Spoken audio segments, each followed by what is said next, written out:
Well, there's thousands of failed medical theories every century, going back 5, 6, 7,000 years to the days of the pharaohs.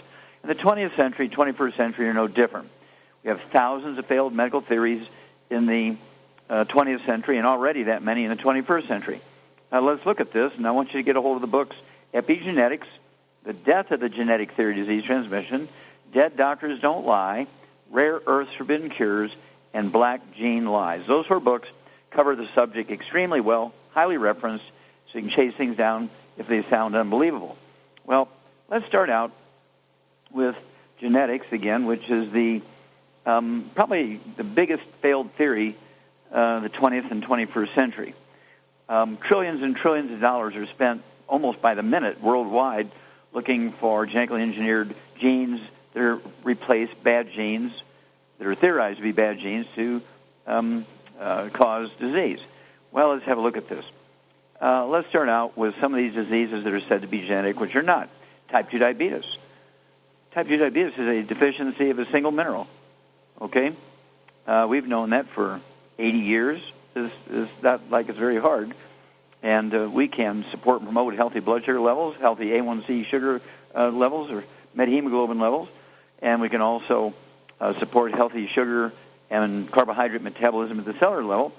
There should not be anybody in the world with type 2 diabetes, yet it impacts close to 30% of every industrialized nation, and after 10 years of a third world country becoming an industrialized nation, they're financially broke because of type 2 diabetes. Okay, it's a very simple disease to prevent, very simple disease to get rid of. Okay, it's a deficiency of a single mineral. Obesity has nothing to do with eating too much or lack of exercise or genetics. Obesity is a deficiency of a single class of nutrients, any one of which can cause people to gain weight if you're deficient in it. But if you're deficient in 2 or 3 specific ones, you'll be a 300, 400, 600, 800-pound person.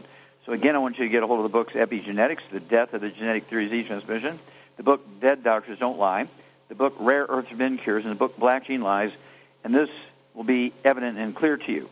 And then let's look at, say, Alzheimer's disease.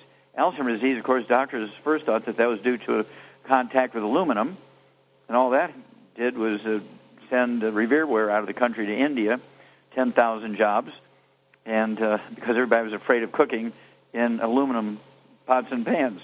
Okay, aluminum in genetics has nothing to do with Alzheimer's disease. It's a deficiency of a single class of nutrients, all driven by medical doctors who are paid.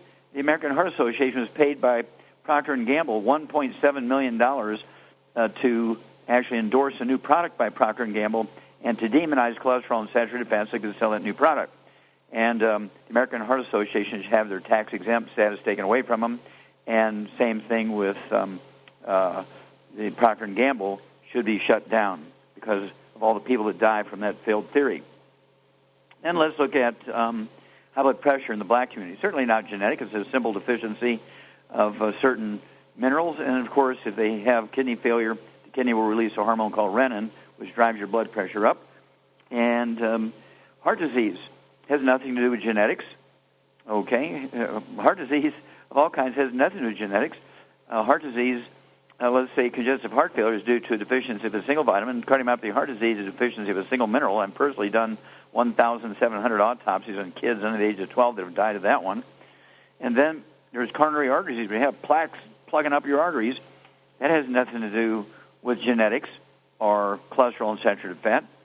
That is simple inflammation caused by eating microwave popcorn, caused by eating processed meats with nitrates and nitrites, trans fats, heterocyclamines and acrylamides, oils, okay, and glutens. And then what about thrombotic stroke, where you get a blood clot in the brain, or coronary thrombosis, where you get a blood clot in the coronary artery and cause death? Well, these are not genetic, caused by deficiency of a single nutrient.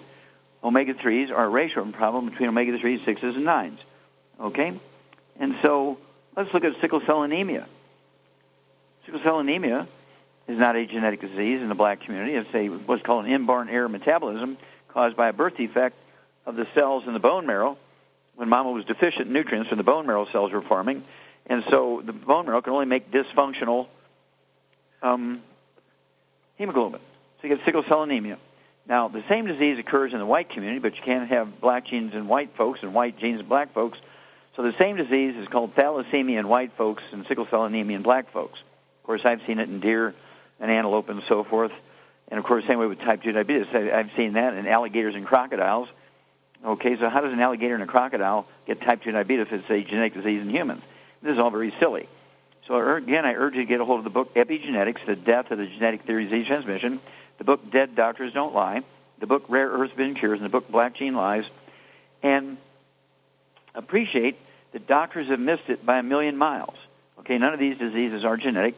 The only thing genetics does is control your eye color, your hair color, your skin color, determines if you're a boy or girl, and that your liver cells will make liver cells, your heart cells will make heart cells. When babies are born with birth defects, it's not from genetics. Mama was missing something during the formation of that baby. It's a nutritional deficiency of the embryo. Okay, you just have to remember, doctors were very ignorant 200 years ago,